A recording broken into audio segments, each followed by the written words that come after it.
Hi everyone, welcome to the Witching Week. Today is episode number 49. It's been a bit of a weird week this week. There's a very strange energy in the air. I'm going to be talking about that today, and we're also going to be looking at some other things like hagstones, and I'm going to be telling you about a couple of the films that I've watched recently. I've done quite a bit of TV and film watching, I realise, as I'm sort of making this introduction. But anyway, if you're interested to find out more, then grab a cup of tea, get some incense on, get comfortable, and we'll jump right in.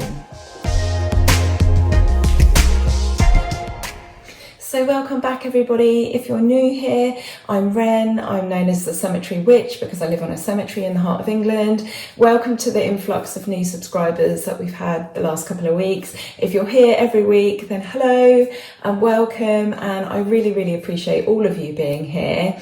So what am I drinking? Today I'm on the Tea Pig Superfruit. We started this last week. I say we, it feels like it's us, but obviously it's me. But yeah, this stuff is really lovely. I highly recommend it. It's just a sweet fruit tea, really nice. And today I am burning opium.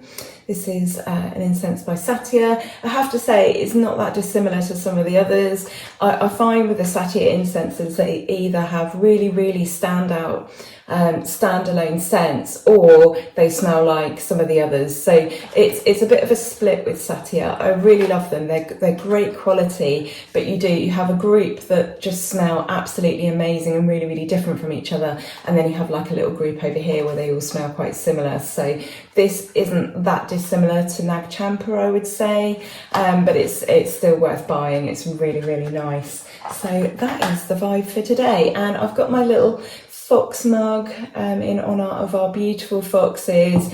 It's currently what they call cubbing season here in the UK, and for those of us that live in the countryside, so this is where the cubs are targeted, and then when we get to October we shall have main fox hunting season. So for those of you who are not in the UK, this is an illegal practice. It still goes on, and we're not talking hunting for subsistence, for survival, to eat. We're talking hunting just to be cruel. So I actually have a friend who is a hunt saboteur, and she is probably, of all the people I know, she is the kindest, she's the most trustworthy, she's the person with integrity, and I have learned a lot about both the world of the sabs, the people who try to stop the hunting, and the criminals that live around here, and quite frankly make life a nightmare for those of us who live deep here in the countryside.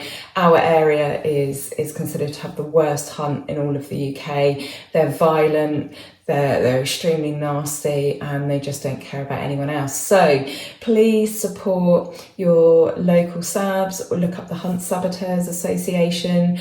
They will be needing to take their vehicles out come October and put an end to this barbaric sport. It's not a sport. So yeah, if you can, please spare some pennies. Another good website to have a look at is called Protect the Wild.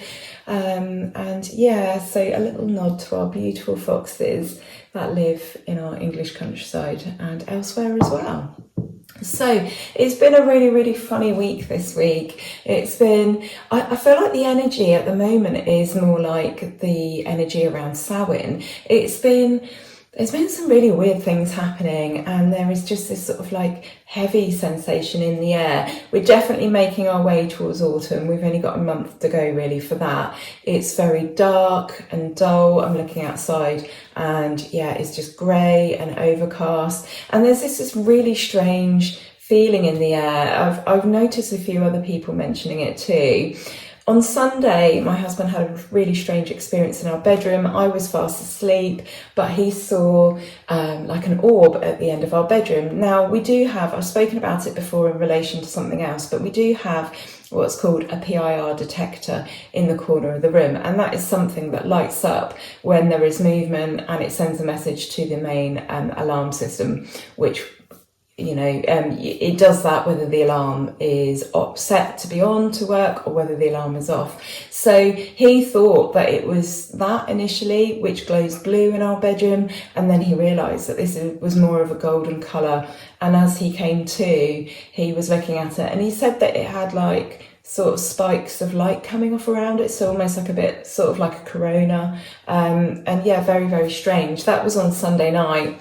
On Monday we were sat in the living room watching something, and the PIR detector in the kitchen went off, which is strange because, you know, all the lights were out, no one was in the kitchen. I'm not sure if maybe the bats flying past outside, whether that could do it, but it's supposed to sense things that are inside.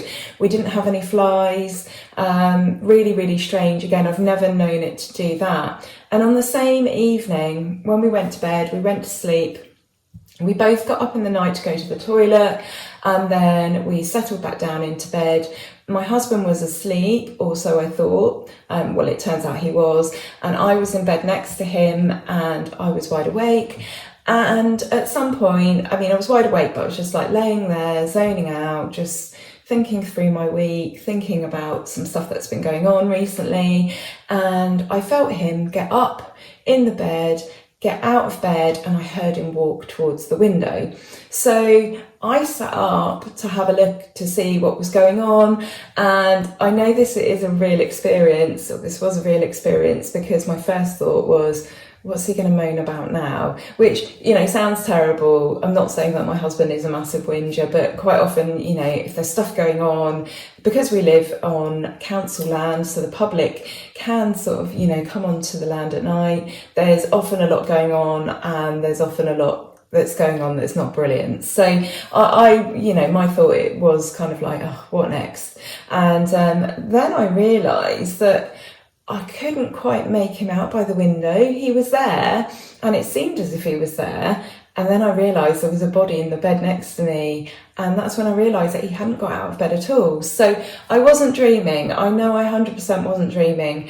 And I have to say, there's a lot of weird stuff that always goes on in our bedroom, and that hasn't been limited to us living here. So it's not a cemetery thing, it's an us thing. We had some strange experiences in our bedroom at our last place.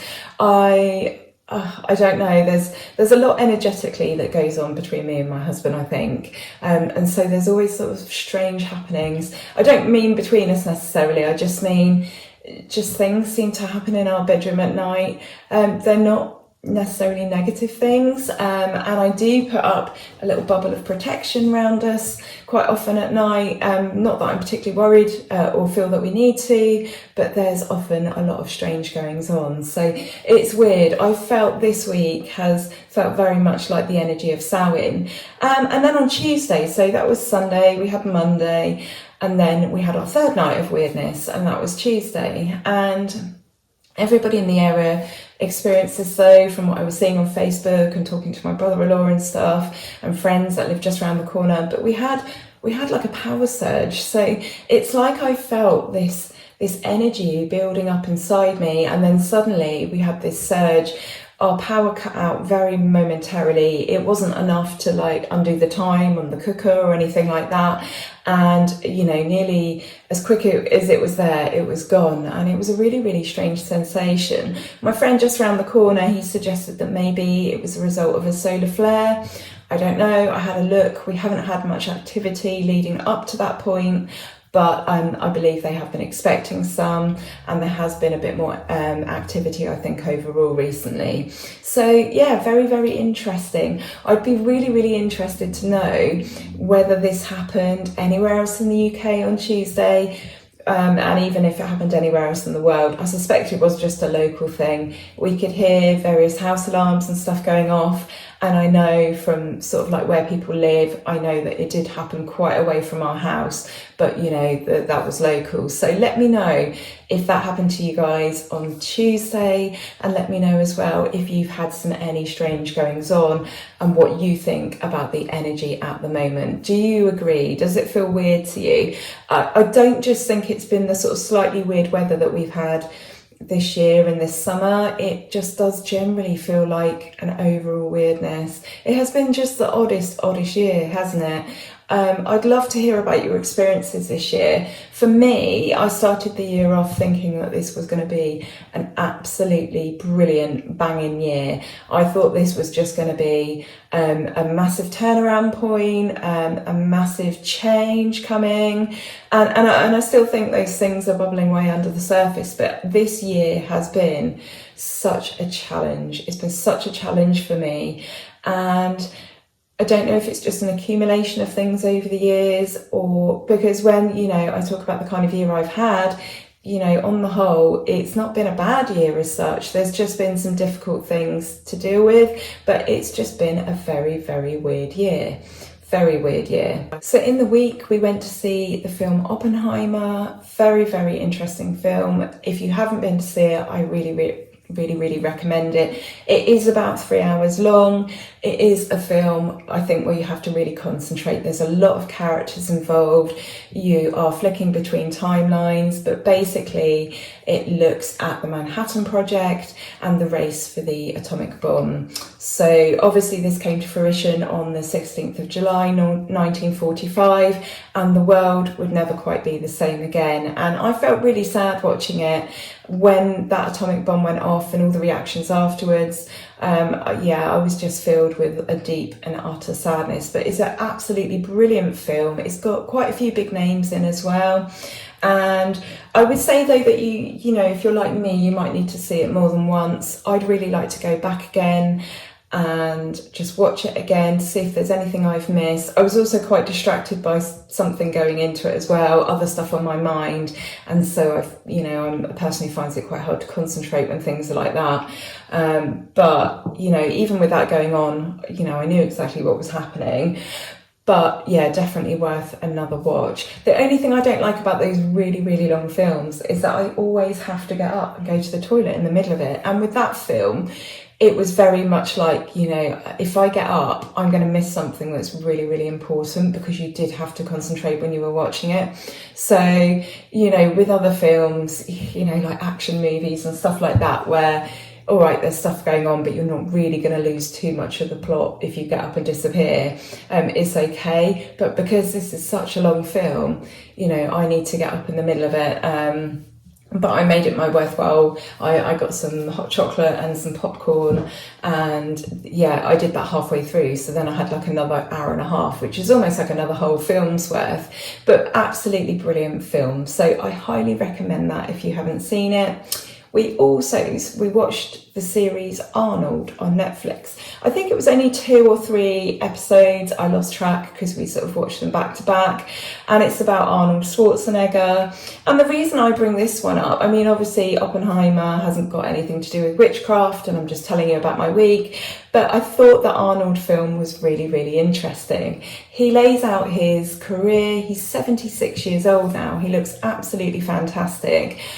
But he talks like a true magician. He talks about the things that he wanted, the goals that he had, the aims that he had, and he talks about his super laser focused determination to achieve the things that he wanted to achieve. So he obviously started out in bodybuilding, was really successful at that.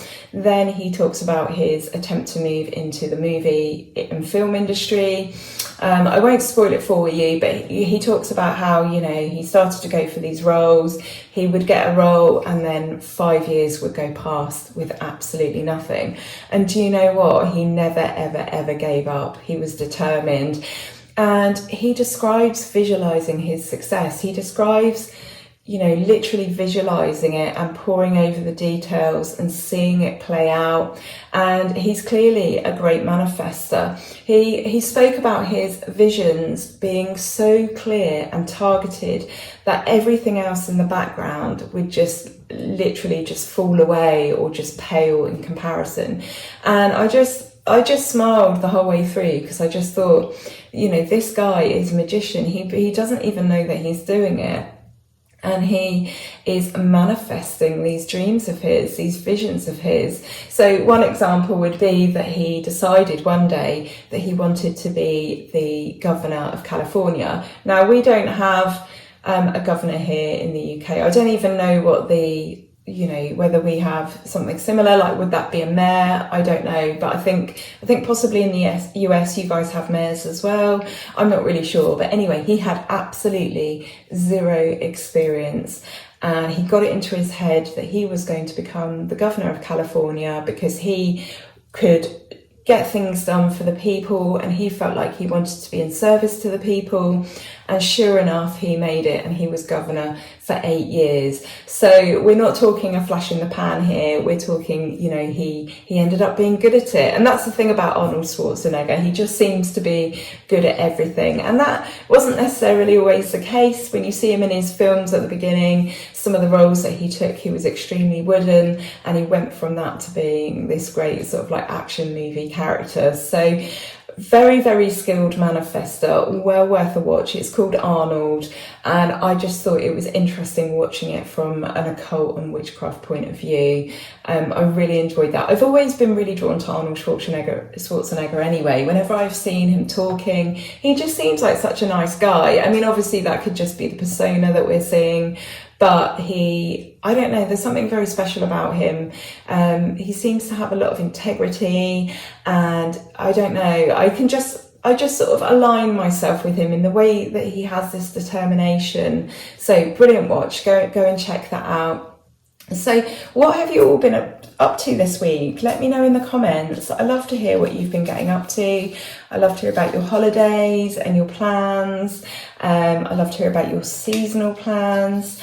And I like to hear about your plans for the upcoming Sabbats. So we've got autumn, haven't we, coming up. For me, this is a period of time where I'm starting to reap some of the rewards of my just ploughing away at stuff in the background. So I spoke about my Protection Magic course before.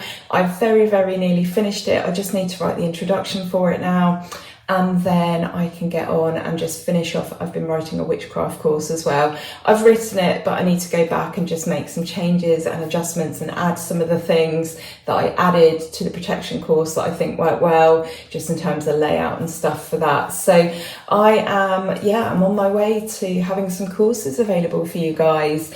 One thing we did do in the week with the kids, we went to a restaurant called Mowgli. I don't know if any of you have been to them. They're known as Mowgli Street Food online, and they basically aim to serve the food that Indians eat at home. So absolutely fantastic idea. The founder, her name is Nisha.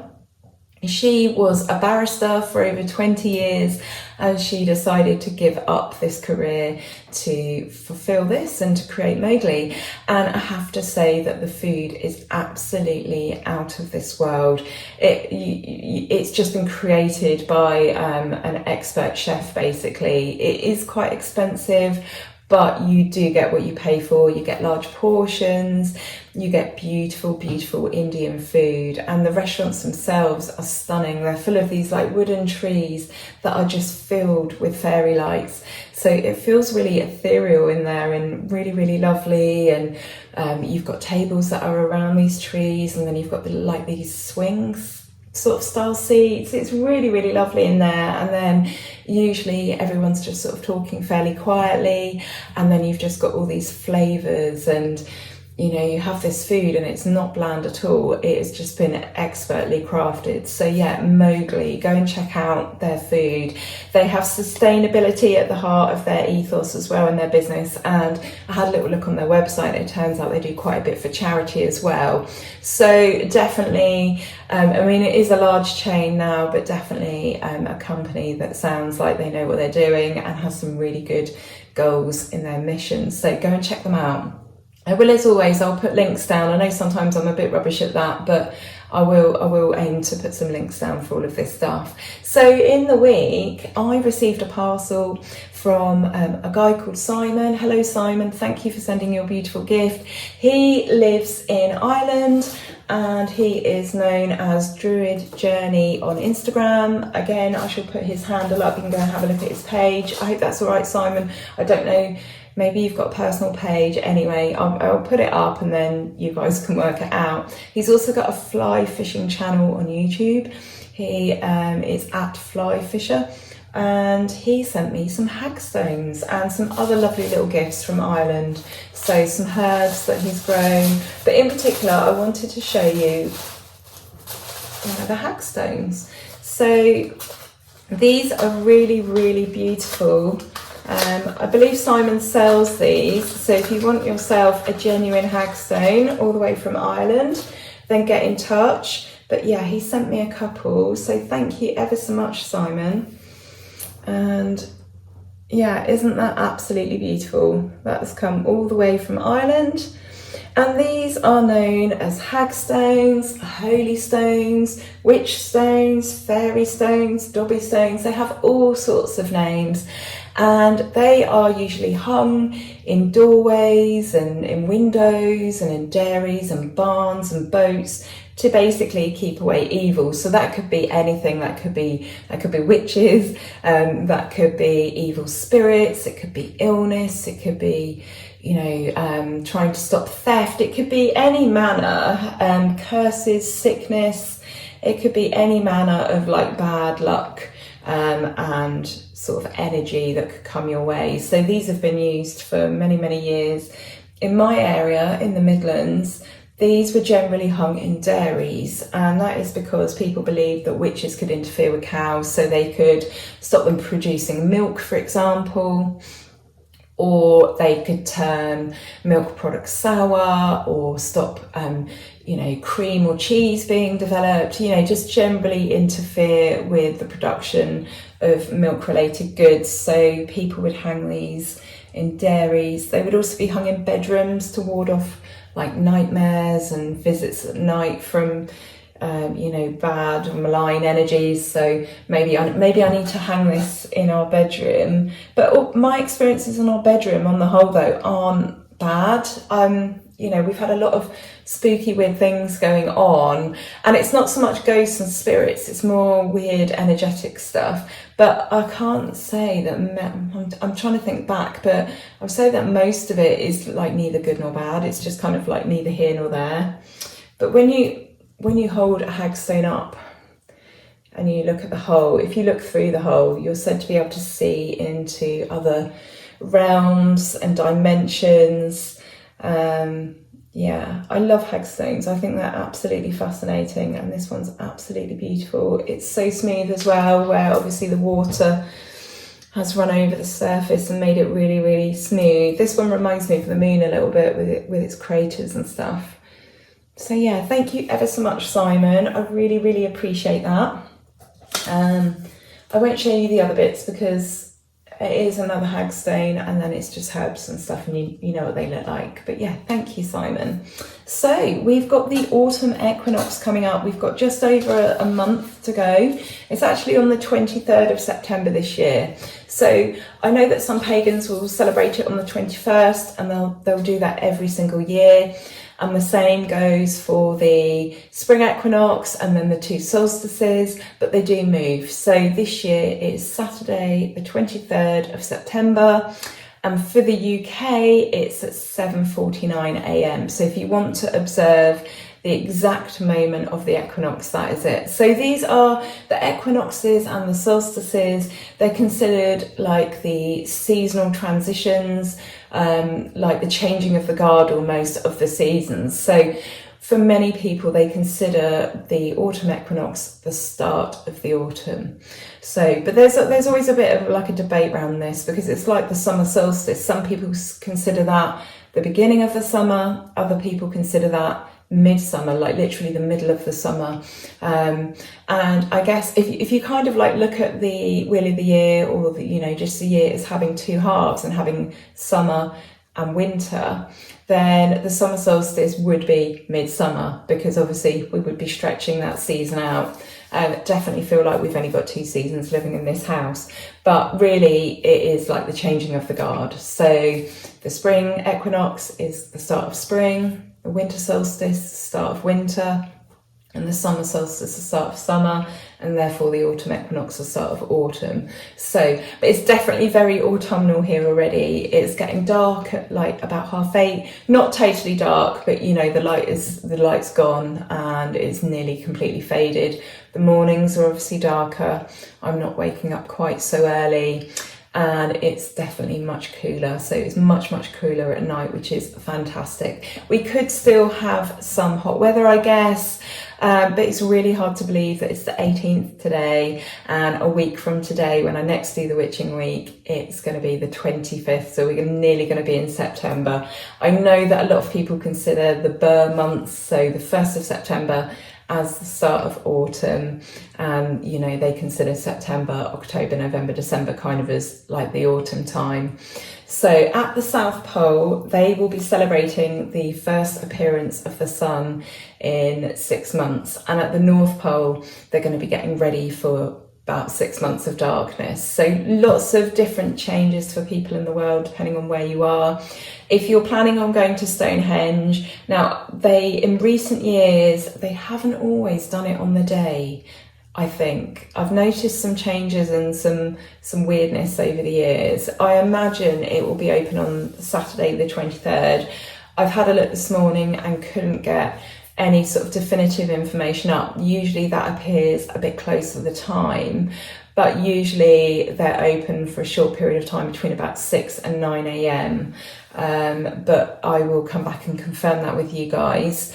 I think it's probably one of the easier Sabbats to go to Stonehenge or another sacred site for, because you're not getting up as early as Beltane and most definitely the summer solstice. It's a bit later, but it's not as cold as the ones that are going to follow it. So not as cold as Samhain, not as cold as Yule, and not as cold as Imbolc, because if you've ever been on Salisbury Plain, at any time of year, it's generally cold, but most specifically that window of the year. So you wouldn't have to get up as early and travel as early for the summer solstice. It's not as big as the summer solstice either, so that might suit some of you. But yeah, it's a bit later to get up for sunrise. So I'll put some more details up as they come up. I shall keep an eye on that. And yeah, I think we'll do some cards. So yeah, drop a note in the comments of what you've been up to. I love to hear about all your adventures and things. This week I have had a really sore and stiff shoulder. I'm struggling to find my words today. I know that's the usual thing anyway, but this week I have been in so much pain. I've basically trapped a nerve in my neck and back. I mean, I can actually sort of lift my arms up now. I couldn't do that in the week. And the weird thing is, I saw my brother-in-law yesterday, and he's got exactly the same problem in exactly the same shoulder. So how about that for weird? And he's had the problem for, longer than me, but it's been an ongoing problem. Normally when this happens, it sorts itself out within a couple of days, but not this time.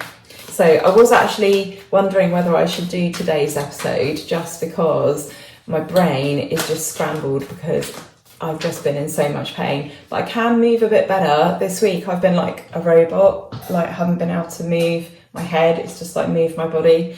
So it's been like, yeah, that really hurts. Okay, so we have the Tower, dun dun dun, the Lovers, the Knight of Cups, and the Three of Cups.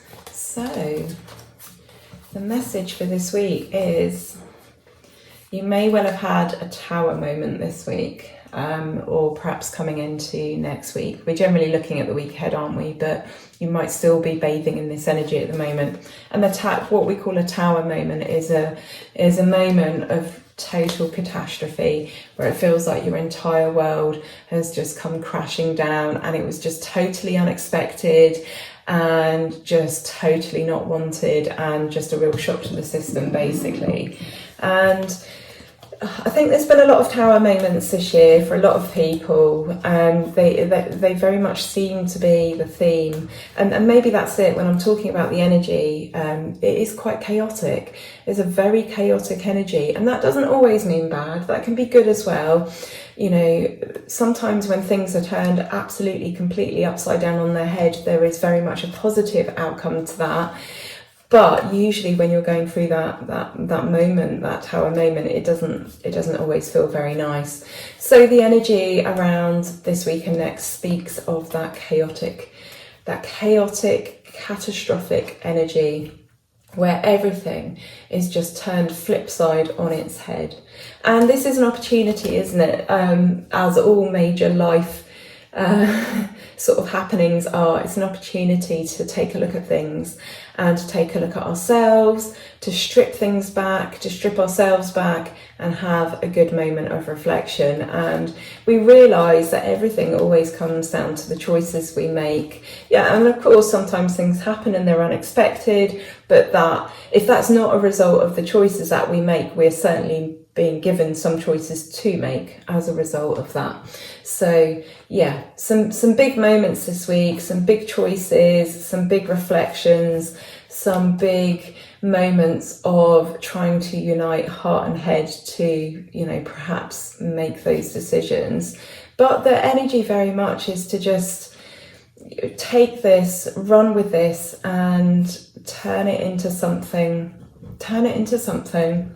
I think I spoke last week, or was it the week before, about just taking an idea or a plan and just going with it and just investing everything you have into it, and how this usually, you know, there'll always be some sort of reward at the end of it. And that's certainly how it's going to feel, you know, once you get over this massive blip.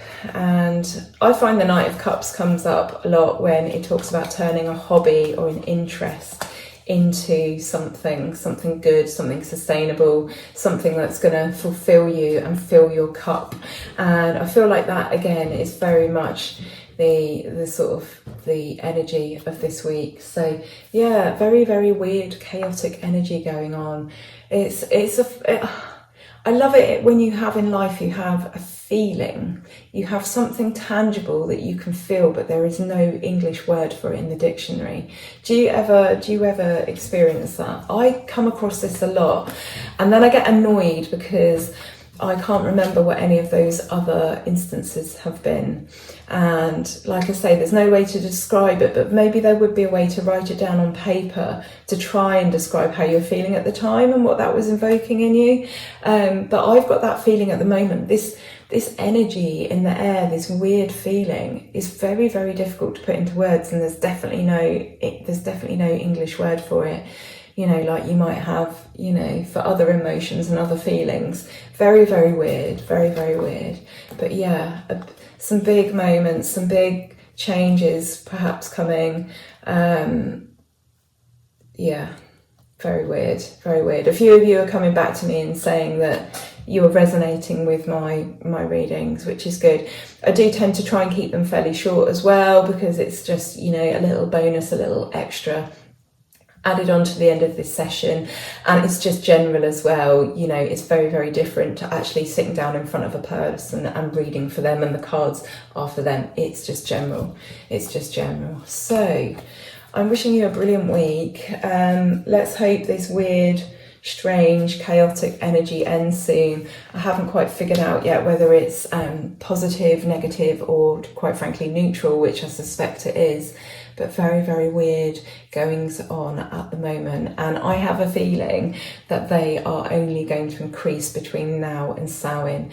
This is the feeling I've got. I almost feel like we are closer to the veil than we normally are. That's the only way to describe it. These sort of like strange goings on in the house and in the kitchen. Usually this sort of stuff sort of happens in October towards Samhain, and you know, for a little while afterwards, and usually is attributed to obviously the veil being a lot thinner and us being able to cross it a little bit more easily and be in touch with those on the other side a little bit more easily.